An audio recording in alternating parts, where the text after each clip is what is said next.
Okay, so I will introduce the session, an EU project. The title of the session is The Tortoise and the Hare, Finding the Best Balance Between Resilience and Efficiency. So we're very much building on the ideas that we've been working on for the last 4 years in Gentor. So you will have a range of speakers, not just from Gentor, but people who are all interested in this topic. And we start off with a presentation from Jaap van Milgen, who was leading the feeder gene project, looking at similar things in monogastrics. I'm not sure you'd recognize a cow if it bit you, but we'll forgive you that. So I think, yes. Is it running now? Yeah, okay, we're good. The floor is yours, yeah.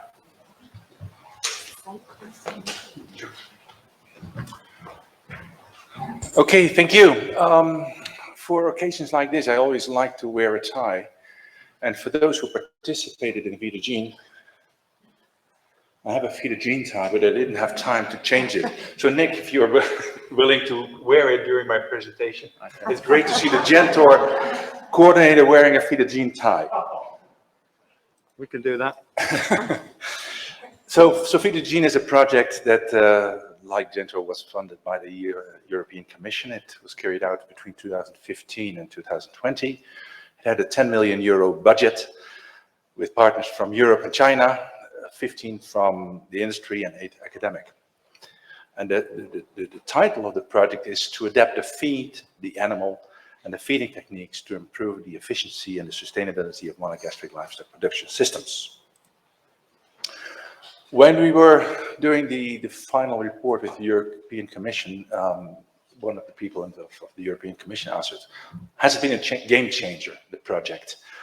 And I said no, and I don't think it's really fair to expect from a multidisciplinary project to be a game changer. In my opinion, if it would have been a game changer, we would have found out that game a long time ago. So I think it's a little bit too much asked to be a game changer like a project. I showed a similar slide this morning. What is efficiency? Is it output over input? Because it is a very complex game to play, and we have to take into account numerous aspects of animal production to talk about efficiency and to talk about resilience. So it's not just the output over input relationship of the animal itself. It's much, much larger than that. I'm just going over a few aspects that we dealt with during the program. One part of the feed, part of the genetics, part of the modeling aspects that we did. And especially that sustainability appraisal, which is something that perhaps as an animal scientist, we do it to some extent, but not fully up to the consumers and the citizens, what their view and expectations are from us as animal scientists and people involved in animal production. Just to start out with the feed component of feeder gene, we had a large work package on feed aspects, and one of the aspects in there was the use of green biomass, and that was carried out mainly by the colleagues from Denmark. And what you see here is basically the potential to grow protein in Denmark for different crops. And that's the third column, fourth column on the right-hand side that you see. And you see that, well, yeah, of course, you can grow soy in Denmark, but you don't get much protein out of it. But clover and alfalfa, lucerne, can provide much, much more protein. But it's perhaps packaged in a form that is not very suitable for monogastrics. So what they've worked on before the project, during the project, and are still working on, is on ways to make that protein that is in green biomass valuable to different species. Meaning that it's by a separation technique, by creating variation, because by separating out different things, you create variation. But that means that you can use the products from that fractionation process to different species. For instance, they were focusing mainly on the protein concentrate that you see on the left-hand corner there, which could be used for pigs, for poultry, but then you have a leftover which is much more fibrous, something that you can feed to rabbits, to sows or ruminants. So that is one way when we can generate, with which we can generate variation using green biomass. And when they started that project before Feed a Gene, basically they started out with a lab scale. Is it feasible to do what they wanted to do? And then they scaled it up to a pilot scale. And then nowadays they are on a semi-production scale with pretty large scale production facilities. It is still experimental. And in that respect, is it a game changer? Yeah, when is the game going to change? I think the game changer is when people are really having the impact. This is not an impact. It's just the development and hoping that perhaps in 5, 10, 15 years in Denmark, there will be the industry of generating protein from green biomass. Another work package that we dealt with in Feed a Gene was with indicators, because nowadays we are really in an era where we have many, many indicators that we can measure. Is that the holy grail? And in my opinion, it's not. There's not one indicator for robustness. There's one indicator for efficiency. So we have to work towards combinations of indicators that will tell us something about the animal. These indicators of efficiency and robustness can be used in two ways. Basically, you can use it as a kind of a predictive means to predict the response of an animal, seeing the animal more or less as a white box, without further understanding the mechanisms that are behind. And I think that's what we use a lot these days. When I say big data, this is big data. This is big data. But how far are we progressing? How much have we progressed in understanding the concepts that are underlying this big data? And I think we still have a huge challenge in front of us to understand what is all behind here. You can observe, but do you understand? One thing that is what we did, and perhaps in ruminants and dairy cows it's more common, is measure feed intake as a component of efficiency, because it's one of the inputs, of course, that you use. Something that some of my colleagues worked on 10, 15 years ago, and I remember when I spoke with them and I said, nah, it's never going to work in pigs. It's too costly. Nowadays, breeding companies have this kind of equipment to have information about feed intake, about feeding behavior. And we are doing the same thing during the project in Feed a Gene with smaller animals, with poultry, with rabbits. And this is a matter of downscaling. Things that were feasible with ruminants, with milking robots 10, 15 years ago, they are now feasible in pigs. Well, in 10, 15 years, it can be feasible in poultry. Identifying them, weighing them automatically, seeing what they're eating. That can be very important information to work on efficiency. Another indicator is the digestive efficiency. And there are nowadays techniques available using INRAE technologies. And of course, you can work on different matrices. You can try to estimate digestibility from feed samples. But a feed sample, there was no animal involved in making that feed sample. But you can also do it in fecal samples, where the results where you have that, the results, the nearest prediction for digestibility from fecal samples, you have the interaction of the feed and the animal in one measurement. And I think in the end, we'll end up with both, because digestibility is a trait of the animal in relation to its feed. So the feed will provide information, but also the interaction that we see specifically over here provides that interaction.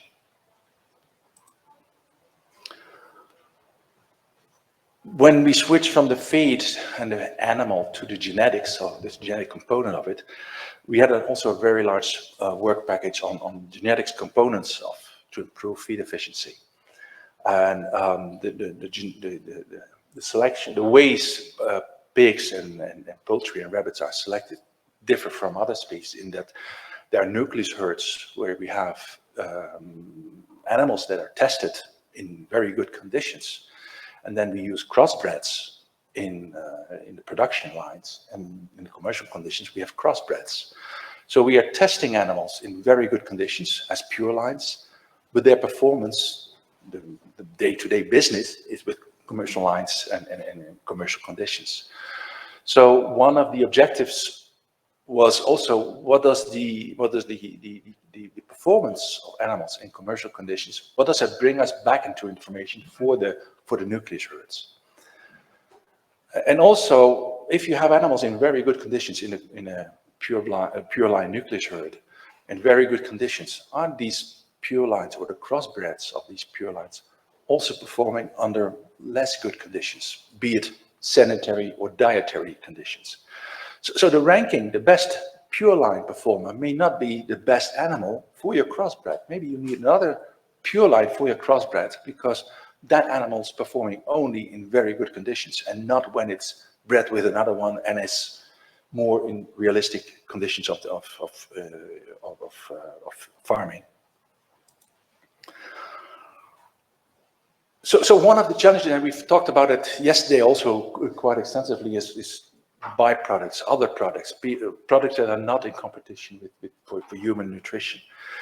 So the challenge for animal production is not to improve the efficiency per se, because nutritionally speaking, it's very easy. Give animals a perfect diet with protein, high fat, you get a feed conversion ratio that's perfect. That's not the challenge. The challenge is that we have to do best with something that is probably worse, that is treated, that has lots of fiber. It's doing it automatically. It has lots of fiber, so we need animals that do best with feeds or conditions that may be worse. And when the people worked on this aspect, they observed that digestibility is heritable and quite heritable, 0.4, 0.7. But it's not a win-win situation. That higher digestibility that can be, it's doing it automatically. I'm not doing anything. Can I go back? Because otherwise I have, or do I have to speak faster? Arrow. There they are. Yes. Okay. I'll work with arrows. Where was I? Yes, it's not a win-win situation. So the better digestibility may be associated with some other good things, like good correlations with feed conversion ratio, feed intake, lean meat percentage, but unfavorable correlations with daily gain, carcass yield, and meat quality. So we have to find the best compromise, how we deal with animals that can be selected for better digestibility, but there's a downside to it. Another work package dealt with modeling, because we make models for many animals and for pigs, for instance. And one question we asked ourselves, is there not something generic about animals? And basically, can a model that we developed in the past for growing pigs, can it be used for broilers? And basically, my question is a chicken just a pig with feathers?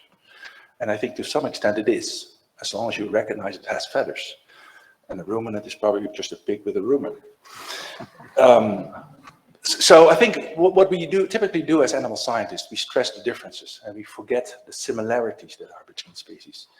All animals have muscles. It's myosin, it's actin. And there's nothing special about, or there's nothing special, I hope there's no physiologist in here in the room, but it's the same mechanism. The challenges are different. I mean, the ruminants, they have to deal with volatile fatty acids, and the chicken and the pig have glucose to it. But the challenge of lactation, not for the chicken, but the challenge of lactation is the same thing of a dairy cow or a sow. And when we look into these models, they are mostly metabolic models, growth models. And we typically use digestible nutrients as input in these models.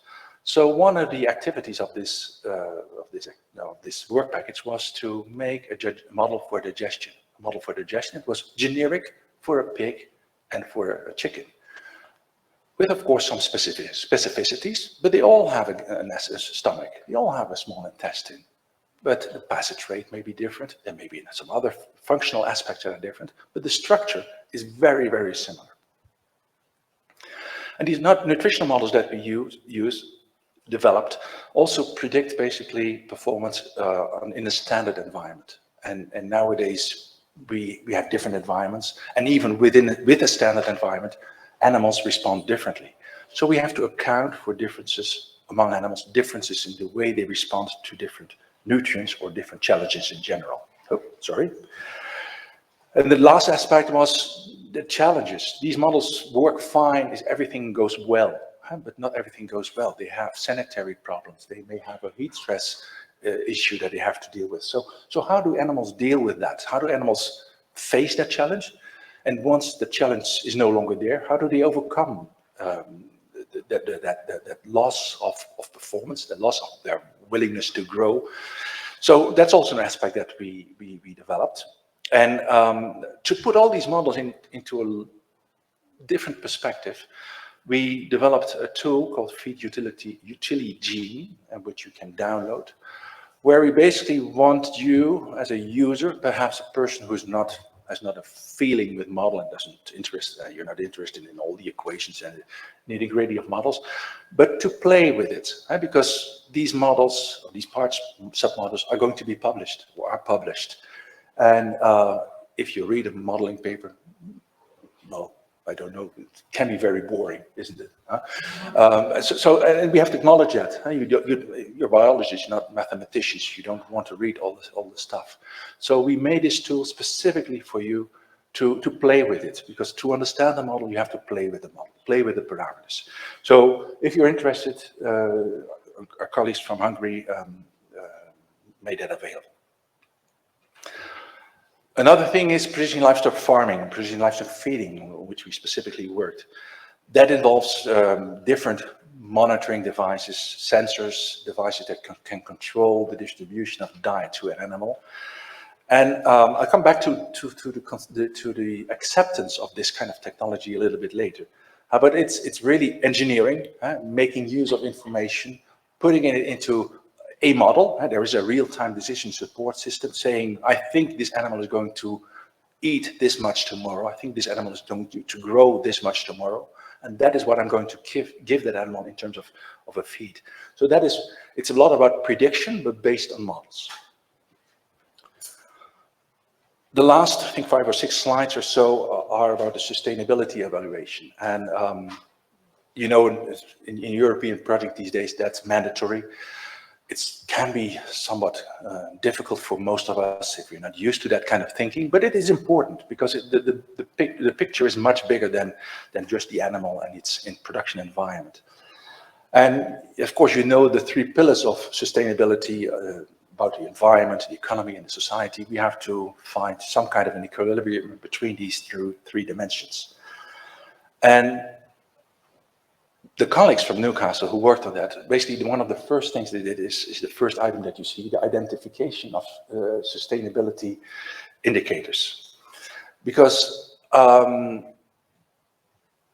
are many indicators, and what is important, and I don't have a specific slide on that, different people put different weights, mental weights, importance weights on sustainability. For some people, economic pillar is the most important. For other ones, the society is much more important. So what they did is work with a large group of people and ask them, what is important in terms of sustainability for you? And that comes back to, there's no one size fits all, right? Because there is no one sustainability indicator. Right? Depending on who you ask, they will have different equations for environment, economy, and society.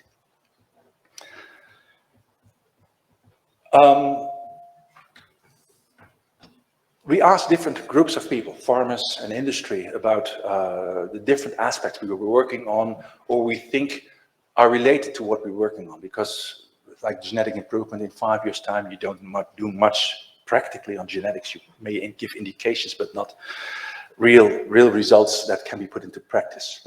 So their view on feedstuffs, they had a very positive view on protein from green biomass, the Danish work, especially when grown on poorer land. And I think that's an important message. They had some reservations about the potential of European-grown rapeseed and soya, because we worked also on soya that could be grown in Europe. And that relates to the climate. Again, you're not going to grow soy in Denmark, but in Southern Europe, there may be a potential. And also they were very positive about alternatives to imported soya as long as they were non-GMO. And also again, the farmers in the industry, they responded, they were very enthusiastic about the potential to improve performance and profits. Questions about the reliability, right? Because it's complex system, they're costly, and how long does it take to pay back for the benefits that may arise from these systems? We also asked consumers, because that's a major part of our target audience, and they were asked a series of questions which were more or less theoretical, not directly related to the project, but could help us in answering questions later on. And consumers were willing to pay more for eggs with lower emissions and lower water use.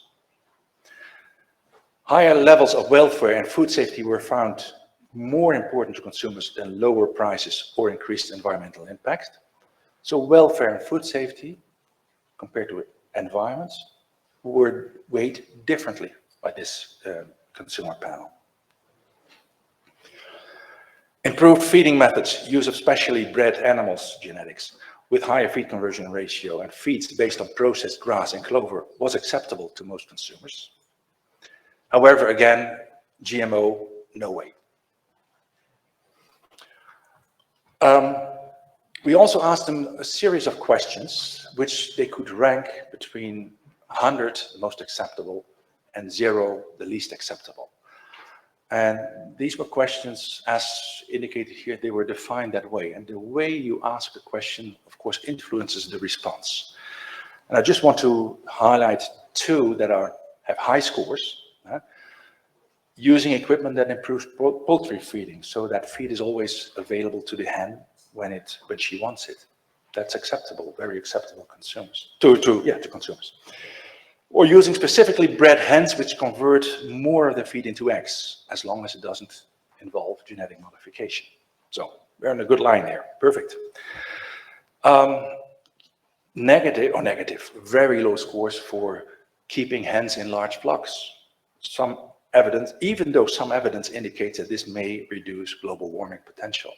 So the balance between having a large flock of hens compared to saying that's better for the environment, no, they don't want that.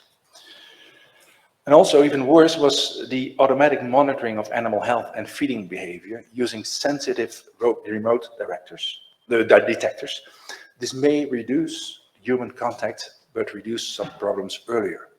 So you can see that the phrasing of the question is very important, because the consumers, interpreted this question as there will be less contact from the farmer with the animals. And so to some extent, they rejected the precision feeding, the precision livestock farming method, because they fear that the farmer may be behind the screen and not with his animals. So there's a lot of communication to do, and information to be provided and to be discussed with society. It's not just communication, it's two-way. So is it a game changer? Well, I think the project has shown that there's still a potential to increase the feed efficiency and the robustness of livestock production systems by the feed, by the feeding techniques, and by genetics. Again, there's no one size fits all. And there are trade-offs between the pillars of sustainability, and different people have different values according to what these trade-offs should be. Information-based technologies such as precision livestock farming, they have a great potential and are inevitable. It will come. But are we ready for it? We as animal scientists, but is society ready for it? These are questions to be asked and questions that we have to address with society. So as an acknowledgement, this is the Feed the Gene team at different annual meetings, and especially the picture in the top, you can see our colors, like green, orange, and blue, and people were dressed up specifically for this picture. So thank you very much.